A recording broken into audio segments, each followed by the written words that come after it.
Housing prices just keep going up year after year. But can this continue? Or could prices reverse course in the coming year? Today, I'm sharing with you my predictions for housing prices in 2025.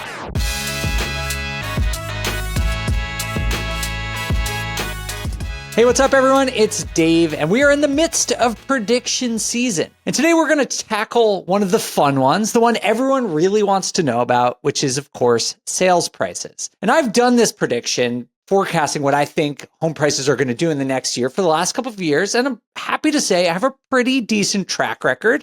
I was pretty spot on in 2022 and in 2023, where I disagreed with a lot of people who were saying that prices would fall or there would be a crash. And so far this year in 2024, it looks like I'm going to be pretty close again. Last year, I called for modest growth somewhere below 4%. As of now, according to most sources, we're somewhere between 2 and 3.5% growth. So looking like I will be close again. Of course, though, as we head into this, remember, this is just an informed estimate, and I could be wrong in the future, but let's see if I can get close for a fourth year running. And what I'm going to do in this episode is give you sort of a target range. I'm not going to say a specific number, but I'll give you a range for where I think the national median home price will be at this point in 2025. But also do you one better, and I'll share with you how I arrived at this range so that you can critique it for yourself. And if you want to make some changes and assumptions and make your own predictions, you can do that as well. So as we jump into the forecast, I want to just do a quick reminder to people of how prices in a free market work in the first place. Probably heard this before, but it all comes down to supply and demand. We'll just do a little Econ 101 quickly here for everyone, just to define these terms, because I'm going to use them a lot in this episode. The first one is supply, which is basically just how much of a given item there is. In housing, we actually use a couple of different measurements of supply. There's something called inventory, which is the amount of homes that are for sale at any given point. There's also new listings, which is how many people choose to put their property on the market for the first time in a given month. And then we also have the total housing stock, basically how many total homes are there in the whole US, regardless of whether they are being offered for sale at that point in time or not. That's supply. When we talk about demand, that's basically two things. One, how many people want to buy a home? And two, who can afford it? That is a critical component you need to remember, is that demand doesn't just measure who wants to buy a house. It measures who wants to and can actually afford to buy a house. And as we see through the rest of this video, that's going to play a really important component in my forecast for 2025. So hopefully that all makes sense, right? The meeting of supply and demand is where prices will sit. But unfortunately, it's not actually that simple. We have to start thinking to ourselves, what is going to change with supply? What is going to change with demand in the coming year? Because that shift in supply and demand is what's going to dictate what happens to prices. And you've probably heard me talk about this a lot if you watch this channel or you listen to the podcast. But to me, the primary driver of both these questions, what happens to supply and what happens to demand, at least for 2025, is going to be something called affordability. You've obviously heard this word before, but in the housing market, it has a very specific definition. It means how easily can the average American afford the average priced home? It's actually made up of three primary components. The first is pretty obvious, which is just home prices. How much does it cost to buy a house? The second is mortgage rates, because most people use mortgages or borrow money to buy a home. And so the cost of that borrowing is really important in affordability. And third is wages. How much money are people making? And you can dive into all of this, but I'll just give you the quick answer right now that affordability is super low. It's a lot lower than it was during the pandemic. It's lower than it was in the 2010s. And so it's a really big change from where we've been over the last decade, 15 years or so. So why does this matter? Why does affordability drive so much of supply and demand? I'll start with the easy one, at least in my opinion, which is demand. Low affordability, like we have now, sort of intuitively drives down demand, right? Because I said earlier that demand is not just a measure of who wants to buy a home. There are still plenty of those people, but fewer people can actually afford to buy those homes. According to the National Association of Home Builders, there are currently 103 million American households currently priced out of the housing market.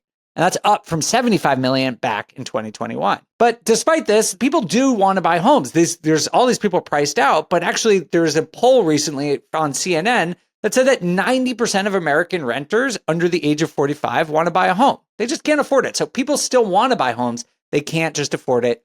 That hopefully makes sense because mortgage rates are just so high. The other thing that happens with low affordability is a little less intuitive. It also drives down demand. And you have to think about this in the unique context of the housing market, because in other marketplaces, if you were buying cars or whatever else you're buying, this doesn't happen. But in the housing market, a massive 78% of prospective home sellers, the people who are going to list their home for sale, go on to buy a new home. So sellers are usually also buyers. And that means when buying conditions are adverse, like they are right now, that means selling conditions also become adverse. It's not as appealing to sell if you're going to have to buy into a not so attractive market. This dynamic, which is often called the lock-in effect in the media, or you probably heard me say it, it can be seen very clearly in the data. You just look at new listings data and you see that fewer people are listing their homes for sale. So all this is to say that when you're trying to figure out and forecast what prices in the housing market are going to do next year, at least to me, you're essentially making a bet on affordability. You're trying to figure out, are houses going to get more or less affordable? And you base your prediction off of that. That's at least what I'm doing. So the question then, follow up, again, we have to keep unraveling this. What happens to affordability? Well, to me, there's two parts that are super easy about this, right? Like home prices are probably going to stay relatively stagnant. We'll talk about that a lot, but I am not forecasting a crash. So I don't think that's going to really help out affordability. Wages are going up right now, but that would take a really long time to improve affordability. So the real key, again, we're trying to distill the real key variable that's going to drive prices next year. To me, a lot of it is about mortgage rates. And if you watch my previous episode on this channel about mortgage rates, you know what I think is going to happen next year. If not, you can go check that out after you finish this video. But I'll tell you the high level points here. I do believe that mortgage rates will come down in the next year. As of this recording in the beginning of December, they're somewhere near 7% for 30-year fixed.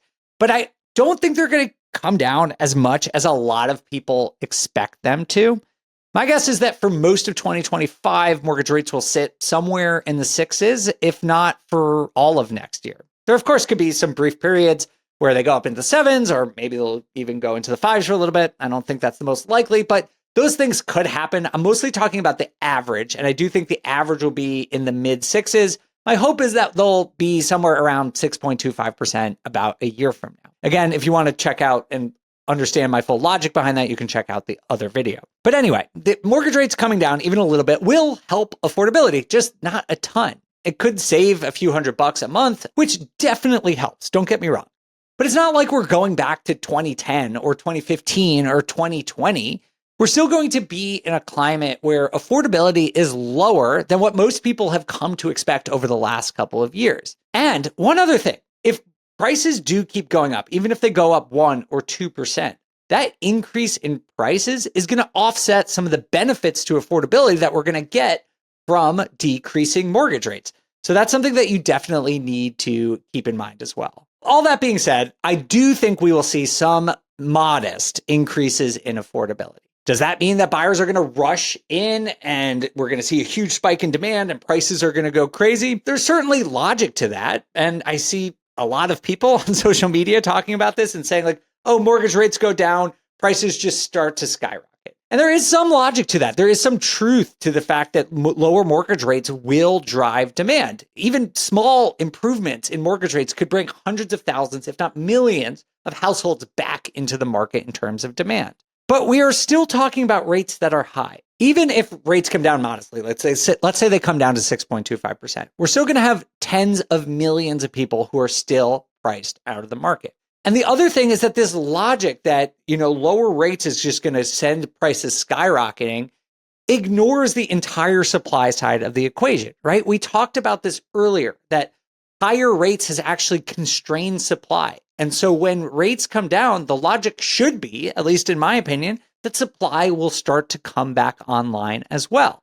And we're already starting to see this. More supply is starting to come online if you look at the data. And if rates go lower, we're probably going to see supply increase. And this is a major trend that people are just ignoring. And it matters because even if demand comes back with lower mortgage rates, if supply comes back in a proportional or like about the same amount, that means that not much is going to happen in the housing market. Prices only go up if demand spikes relative to supply. And that is a very big question mark. We don't know if that's actually going to happen. My opinion is that if we see mortgage rates come down, we will see demand go up, but we'll also see supply go up in a relatively proportional sense, which will keep prices relatively stable. Overall, all the stuff I just mentioned, where I come out is that I do think in 2025, there will still be more buyers than sellers. And that's going to keep prices growing, at least on a national basis. But I do think that the rate of growth could slow down a little bit. As of this recording, most people think that prices are up around 3 or 4% year over year right now. My expectation is it will be about this level at the same point next year, somewhere between 1 and 5%. Remember, I said I was going to give a range. It is really hard to be precise with these types of estimates, but I would say that we are going to see modest single-digit appreciation for residential home prices in the US. That's on a national level. Regionally, there's going to be more differences, right? I think that you could say probably 80% or so of housing markets will see price appreciation somewhere between -2% and 6% growth. So I do think some markets are going to continue to have corrections. We see that in Louisiana and Texas right now. And then there are outliers in the Midwest and the Northeast right now that are growing faster than that. But I think most markets will fall into this -2 to 6% band. And if you're thinking, hey, this is a similar prediction to last year, or it's not a very sexy prediction, fine. It is fairly close to last year, but that's also the housing market. It is supposed to grow somewhat close to the pace of inflation. It is supposed to be relatively stable and predictable and boring. And honestly, I think that's what we're going to get in 2025.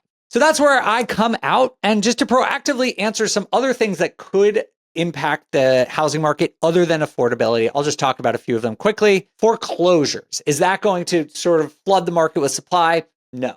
I caveat a lot of things. I don't say a lot of things confidently because I am an analyst and I like to think about probabilities, but foreclosures are just super low. They're about 1/10 of what they were during the financial crisis. They're still below where they were pre-pandemic levels.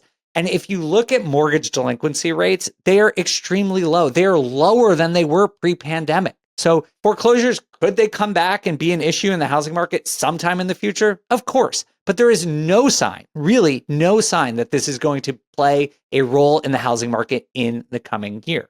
Some people have been concerned. I hear a lot of people talking about concerns about credit card debts or student loans or other types of credit crises.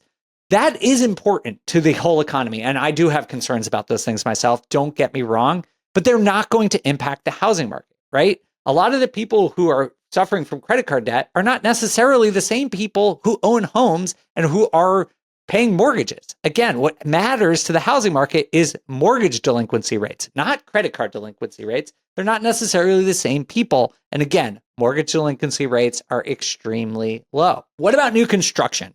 Another one that is a good thought, because completions, the amount of new single-family homes that are being built, are up. They're a bit up over the last couple of years. Nothing crazy. And, new construction makes up just a small fraction of total housing supply. So that wouldn't matter that much in the first place. But also, if you look at permits, the amount of people who are starting new construction, that's actually down. So we're going to see construction deliveries of new homes follow suit in the next couple of months. And so that's not going to be a major change as we enter 2025 either. The last thing I will mention, it's important to talk about, is some of the potential policies with a new administration. When we talk about taxes, that could provide a boost in buying power if there are further tax cuts or tax advantages that are made available to everyone or to real estate investors. That could increase demand. So that's something I'm going to personally be keeping an eye out for. I just don't know right now what those policies are going to look like. And so it's hard to build that into a forecast. The other thing that I keep getting questions about is tariffs. Tariffs could make things more expensive.